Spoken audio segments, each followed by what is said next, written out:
जिला पंचायत की जंग में सब जायज है। उत्तर प्रदेश में भारतीय जनता पार्टी जिला पंचायत अध्यक्ष जीतने के लिए साम दंड भेद और सरकार की मशीनरी का दुरुपयोग तांडव करवा रही है। वहां पे आज विपक्षी दल हताश, निराश, परेशान है। जब 3 तारीख को परिणाम आएगा तो भारतीय जनता पार्टी 90% से ज्यादा सीटों पर अपने जिला पंचायत अध्यक्ष जिताने जा रही है। ये खेल जनबल का नहीं, धनबल और बाहुबल का है कि जब कैबिनेट मंत्री स्क्रूटनी कक्ष में आ गया तो निश्चित रूप से न्याय मिलने की संभावना खत्म हो गई है। एसपी बीजेपी में कदम कदम पर टक्कर, फाइनल लड़ाई में अब गिनती के दिन बचे हैं। जाने के लिए तैयारी थी तो पुलिस तभी घर आई और पुलिस ने कहा कि आप नहीं जा सकते बाहर। 75 जिलों के अध्यक्ष सीट पर काबिज होने की जोर आजमाइश। जब मनमर्जी से उम्मीदवारों को जिताना हराना है, जब डीएम एसपी ही सब कुछ को करना है तो चुनाव आयोग की पूरी प्रासंगिकता क्या रह जाएगी। 39 सीटों पर समाजवादी वर्सेस बीजेपी, 75 सीटों की लड़ाई 54 पर सिमट आई, 21 निर्विरोध, बाकी पर 3 जुलाई को फाइनल फैसला। मनी मसल्स पावर का इस्तेमाल कर रही है। हद तो ये हो गई है कि बुलडोजर चला जा रहा है समाजवादी पार्टी के सदस्यों के घरों पे। जब प्रत्याशी नहीं मिल रहे हैं तो जाहिर सी बात है आरोप लगाना तो उनका काम है। आरोप नहीं लगाएंगे तो फिर उनकी पार्टी का अस्तित्व ही नहीं रह जाएगा। आरोप प्रत्यारोप का सिलसिला चल पड़ा है। समाजवादी कह रहे हैं जिसका शासन उसका प्रशासन, जिसकी सत्ता उसकी जिला पंचायत। तो ये तो बस झलक भर है पंचायत के पावर गेम की। हम विस्तार से इस पर बात करेंगे। नमस्कार, बहुत बहुत स्वागत है आपका। आपके साथ मैं हूं अपर्णा मौजम। जिला पंचायत अध्यक्ष चुनाव के नाम वापसी का वक्त खत्म हो गया है। आज नाम वापसी की आखिरी तारीख थी। पीलीभीत, सहारनपुर, पीलीभीत, बहराइच में विपक्ष के उम्मीदवारों ने पर्चा वापस ले लिया है। पर्चा वापसी के बाद इन तीनों ही जिलों में बीजेपी ने निर्विरोध चुनाव जीत लिया है। 22 जिलों में निर्विरोध जिला पंचायत अध्यक्ष चुन लिए गए हैं। 21 जिलों में बीजेपी और इटावा में समाजवादी पार्टी ने निर्विरोध जीत हासिल की है। कौन कौन कहां से निर्विरोध जीता है वो नाम आप ग्राफिक्स के जरिए अपने टीवी स्क्रीन पर देख पा रहे हैं। मेरठ से गौरव चौधरी, गाजियाबाद से बीजेपी की प्रत्याशी ममता त्यागी निर्विरोध जीती हैं। बलरामपुर से आरती तिवारी निर्विरोध जीती हैं बीजेपी की प्रत्याशी। गौतम बुद्ध नगर से अंतुल तेवतिया, बुलंदशहर से ये बीजेपी के प्रत्याशी हैं। कमल का सिंबल आप देख पा रहे हैं।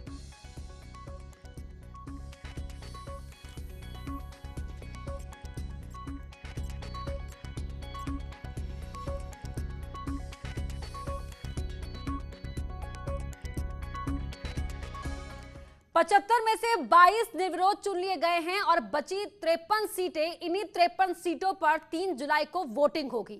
इसमें जिला पंचायत सदस्य अध्यक्ष का चुनाव करेंगे। 53 में से 35 सीटें ऐसी हैं जहां लड़ाई एसपी वर्सेस बीजेपी के बीच में है।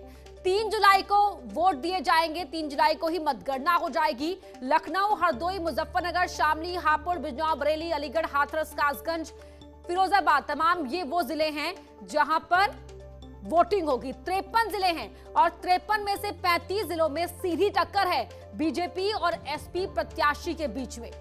नाम वापसी का समय आज खत्म हो चुका है।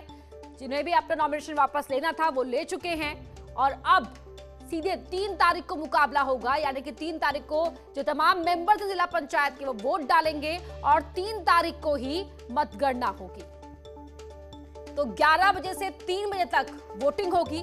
मत दे पाएंगे जिला पंचायत मेंबर्स और 3 बजे के बाद मतगणना शुरू हो जाएगी। फाइनल तस्वीर उस दिन सामने आएगी। लेकिन 22 सीटों पर निर्विरोध जीते हैं बीजेपी के प्रत्याशी और 53 में से 35 जिलों में बीजेपी वर्सेस एसपी के बीच मुकाबला है।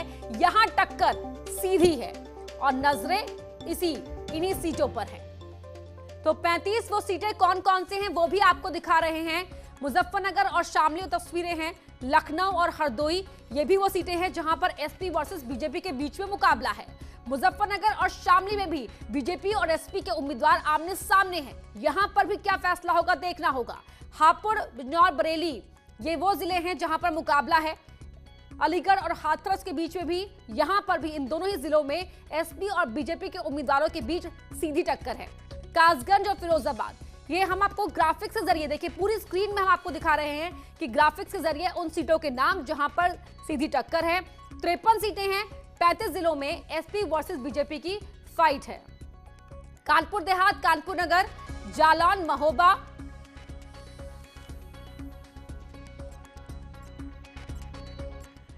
अब आपको बताते हैं कि किस तरह झटका मिला है समाजवादी पार्टी को। एसपी के कई उम्मीदवारों ने अपना पर्चा वापस ले लिया। बहराइच से नेहा अजीज ने अपना नॉमिनेशन ऐन मौके पर वापस लिया।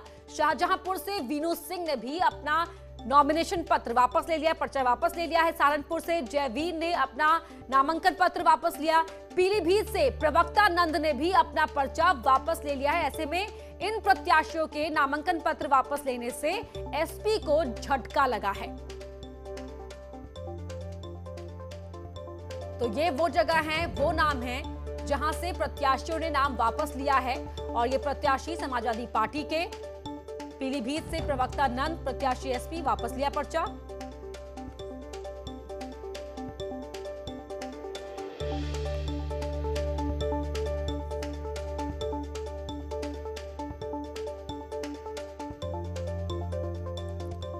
जीतने के लिए साम दंड भेद और सरकार की मशीनरी का दुरुपयोग तांडव करवा रही है। वहां पे मनी मसल्स पावर का इस्तेमाल कर रही है। हद तो ये हो गई है कि बुलडोजर चला जा रही है समाजवादी पार्टी के सदस्यों के घरों पे और उनके घर पे जाने वाले रास्तों को तोड़ दे रही है। कमाल है, ये तानाशाही है। लोकतंत्र को खत्म करने में, लोकतंत्र का गला घोटने का काम उत्तर प्रदेश की सरकार कर रही है। आने वाले 2022 के चुनाव में जनता इसका मुंहतोड़ जवाब देगी। आज विपक्षी दल हताश, निराश, परेशान है। जब 3 तारीख को परिणाम आएगा तो भारतीय जनता पार्टी 90% से ज्यादा सीटों पर अपने जिला पंचायत अध्यक्ष जिताने जा रही है। और हमारे साथ हमारे रिपोर्टर्स जुड़ रहे हैं अलग अलग जिलों से। आजमगढ़ से अभिषेक उपाध्याय लाइव जुड़ चुके हैं हमारे साथ। कानपुर से अमित गंजू है वहां का समीकरण बताने के। लखनऊ से राजीव सिंह हमारे साथ लाइव जुड़ चुके हैं। अयोध्या में क्या गणित बैठ रहा है वो बताएंगे केबी शुक्ला लाइव जुड़ चुके हैं। बागपत से शहजाद राव हमारे साथ लाइव जुड़ चुके हैं। शहजाद, पहले मैं आपका रुख करना चाहूंगी क्योंकि बागपत में हमने देखा कि आज दिन भर क्या तस्वीर देखने को मिली। पहले कहा गया ममता किशोर ने अपना पर्चा वापस ले लिया है, लेकिन फिर जब हंगामा बढ़ा तो प्रशासन बैकफुट पर आ गया। अब क्या स्थिति है वहां पर?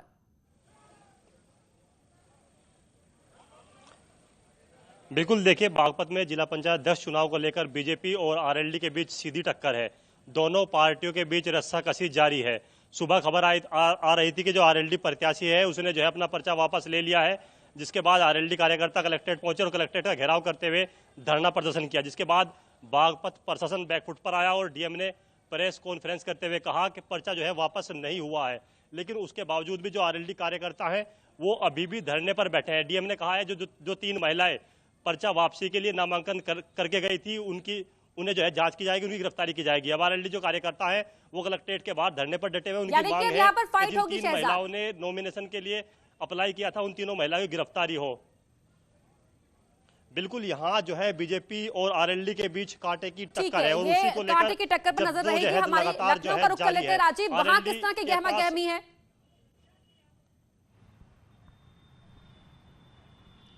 देखिए, अगर राजधानी लखनऊ की बात करें तो राजधानी लखनऊ में 25 जिला पंचायत सदस्य की सीटें हैं, जिनमें से 3 सीटें भारतीय जनता पार्टी की हैं और 10 सीटों पर समाजवादी पार्टी का उम्मीदवारों ने जीत दर्ज की है और 12 पर निर्दलीय प्रत्याशियों ने जीत दर्ज की है।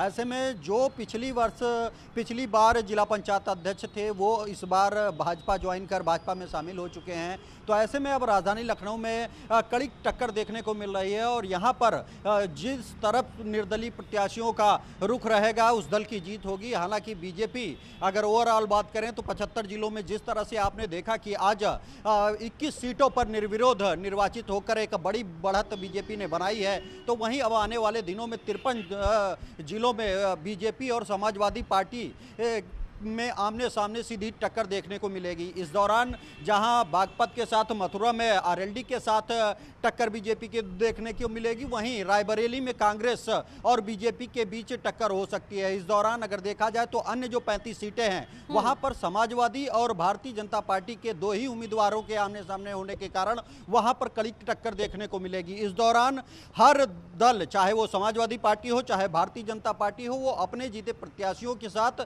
दूसरे निर्दल के जिला पंचायत सदस्यों को अपने समर्थन में करने के लिए हर जोर आजमाइश कर रहा है, अपने स्तर से हर संभव प्रयास कर रहा है। तो वहीं इसको लेकर समाजवादी पार्टी लगातार ये आरोप लगा रही है कि जो सत्ताधारी भाजपा है वो धन बल, बाहुबल और सत्ता का दुरुपयोग करके उनके प्रत्याशियों पर इंटरेस्टिंग हो गया है और हर बार देखने को मिलता ही है संघर्ष और प्रशासन पर आरोप लगते हैं सत्ता पक्ष की तरफ झुकाव रखने को लेकर। यहां भी इस तरह के आरोप यहां पर सुनाई दे रहे हैं। अमित गंजू, कानपुर का समीकरण बताएं, वहां पर क्या कह रहा है गणित? चाहूंगा कि जिला पंचायत का जो ये चुनाव है कहीं ना कहीं अब प्रतिष्ठा भरा चुनाव कानपुर में कम से कम रह गया। अगर हम कानपुर के अलावा कानपुर देहात, औरैया, कन्नौज, जालौन और तनपुर की बात की जाए तो सब जगह कांटे की टक्कर। अगर हम कानपुर की तरफ आए तो कानपुर में 32 सीटें हैं, 32 में 11 जो समाजवादी पार्टी के समर्थित हैं उनके पास है, 9 भारतीय जनता पार्टी के पास हैं, 5 बसपा से समर्थित हैं।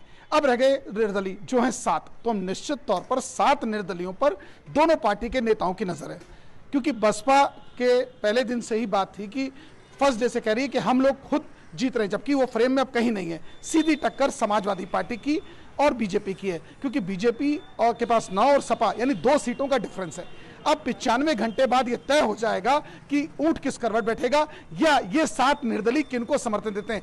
या अगर बसपा अपनी 5 सीटें इनको देती है भाजपा को तो उसका समीकरण में 14 रहता है, लेकिन 7 निर्दलीय अगर समाजवादी पार्टी को देता है तो कहीं ना कहीं 18। तो 32 में अब ये देखा जाएगा कि निर्दलीय और बसपा का झुकाव किस तरफ है। और इन सबसे बड़ी बात, क्योंकि भारतीय जनता पार्टी ने उत्तर प्रदेश के पूर्व मंत्री जो एक्सपायर कर गई, उनकी बेटी स्वप्निला कोरी को सीट दिया था और यहीं राजू दिवाकर को इसमें रखा। अब दोनों की प्रतिष्ठा दांव पर लगी है। हालांकि लोगों का संपर्क सदस्यों से बना हुआ है। कानपुर में कई ऐसे सदस्य हैं जिनको होटल्स में रुकवाया गया है, ये सबसे, और होटल्स रोज चेंज हो रहे हैं। 5 ऐसे सदस्य हैं जिनको रोज होटल्स में चेंज करा रहे। पहले कानपुर के एक 5 सितारा होटल में रोका गया, फिर उसको हटाया दूसरे 4 स्टार होटल में रखा गया, वहां से हटा के बिठूर के फार्म हाउस ले गए, बिठूर के फार्म हाउस से हटाया तो इन्हें मंदना ले गए। ऐसा लग रहा है पिछले 3-4 दिन से रिशफलिंग चल रही। अब वास्तविकता क्या है वो तो 3 तारीख को क्लियर होगा, जब 3 बज जाएगा उसके बाद समझेगा। अमित, लौटूंगी आपके पास। ममता किशोर जी हमारे साथ फोन लाइन पर जुड़ रही हैं, बागपत से आरएलडी की प्रत्याशी जिनका नामांकन पहले वापस लेने की बात आई और फिर साफ हो गया कि नामांकन वापस नहीं लिया गया। ममता किशोर जी बताएं क्या हुआ था, पूरी स्थिति बताएं। बोलो बताओ क्या था? फर्जी हस्ताक्षर ममता किशोर जी, फर्जी सिग्नेचर करके हमारा वो निरस्त कर दिया जी, करना चाह रहे थे वो फार्म। हाँ जी जी। तो ममता जी अब आपको प्रशासन की ओर से क्या कहा गया है? अब ये हम बता लोगों वो सत्यता पाई गई, हम सच्चे थे, वो झूठे थे तो उनके खिलाफ झूठों के खिलाफ मुकदमा होगा। हम तो सच्चे थे, उनके वो झूठे थे, उनके खिलाफ मुकदमा दर्ज हो रहा है। ठीक है ममता किशोर जी, जब जिस वक्त पूरा हंगामा हो रहा था कलेक्ट्रेट के बाहर तो ये कहा गया था कि आप भरतपुर में हैं। जैसे ही आपको पता चला आपने एक वीडियो जारी किया। जी हम भरतपुर में ही हैं। हाँ जी हम भरतपुर में ही हैं। हम अभी भी भरतपुर में ही हैं। तो ये बताइए ममता जी कि आप कब तक वापस लौट रही हैं, किस तरह आपको उसकी जानकारी हुई कि पर्चा वापस कर लिया गया है आपका? डीएम साहब से बात हुई थी जी। ये कहा गया कि 3 कोई महिलाएं आई थी जिनमें से एक ने खुद को ममता किशोर बताया और पर्चा वापस लेने के लिए वहां पर प्रार्थना पत्र दिया था। जो फर्जी थी उनके खिलाफ मुकदमा दर्ज हुआ। क्या आपको कुछ जानकारी मिली कि कौन थी वो महिलाएं, किसने ऐसा किया आपके खिलाफ? सब बीजेपी के थे सारे। अच्छा, तो ये आप कह रही हैं, आपकी तरफ से किस तरह से प्रशासन से कहा गया कि आपने पर्चा वापस नहीं लिया, क्या कहा था आपने? मैडम मैं हस्बैंड बोल रहा हूँ, मैं बात करूँ क्या? जी जी बताइए। मेरा नाम जय किशोर है, मेरी वाइफ जो है आरएलडी और समाजवादी की गठबंधन प्रत्याशी है, राष्ट्रीय लोकदल और समाजवादी से बागपत से जी। और हुआ ये, हम 26 तारीख को फॉर्म हमने जमा किया बागपत कलेक्ट्रेट में और जमा करके हम 26 में सब मेंबरों को लेके बाहर आ गए थे। ठीक है। 26 के शाम को आज हमें पता चला सुबह फर्जी एफिडेविट बनवाया गया, फर्जी उसपे साइन हुए ममता के और फर्जी ममता बनवाई गई एक लेडी। अच्छा। उसके साथ में 2 लेडीज और सपोर्ट में गई। और ये एडीएम अमित सिंह ने मुझे पुष्टि की कि तुम्हारी वाइफ यहाँ आई थी। मेरी एडीएम से बात हुई, उन्होंने कहा कि तुम्हारी वाइफ यहाँ आई थी और हमने वो करी फोटो देखे और साइन मैच करके तब हमने ये वो किया, जबकि मेरी वाइफ वहाँ कोई नहीं गई थी। मेरी वाइफ की लोकेशन 26 से लेके हमारी वाइफ की सबकी लोकेशन मैडम यही है।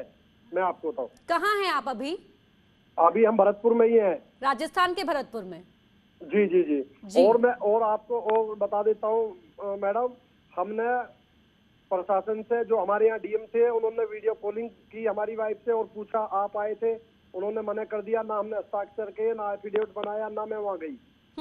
हमारी लोकेशन सब यहीं की है और उनके खिलाफ सख्त कानूनी कार्रवाई की तैयारी चल रही है। उनके खिलाफ मुकदमा लिखवाऊंगा और वे जेल जाएंगे फर्जी करने वाले।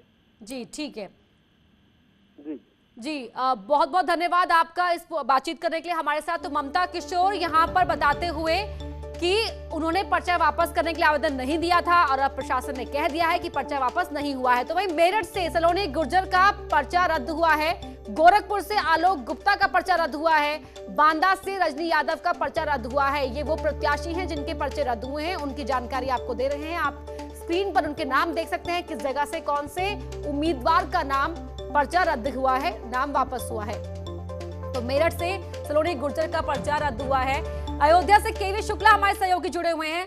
केवी शुक्ला बताएं, वहां अयोध्या में क्या कह रहा है गणित, हवा किसके रुख में है?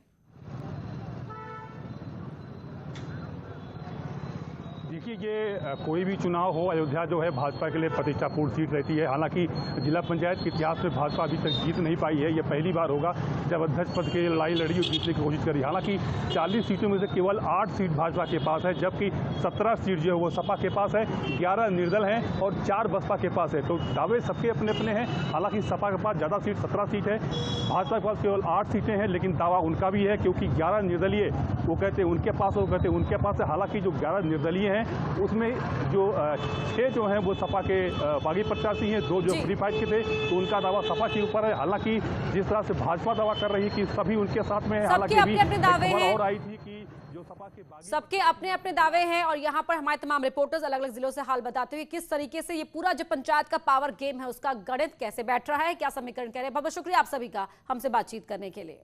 और यहाँ रुक रहे एक छोटे से ब्रेक के लिए, जल्द लौटते हैं।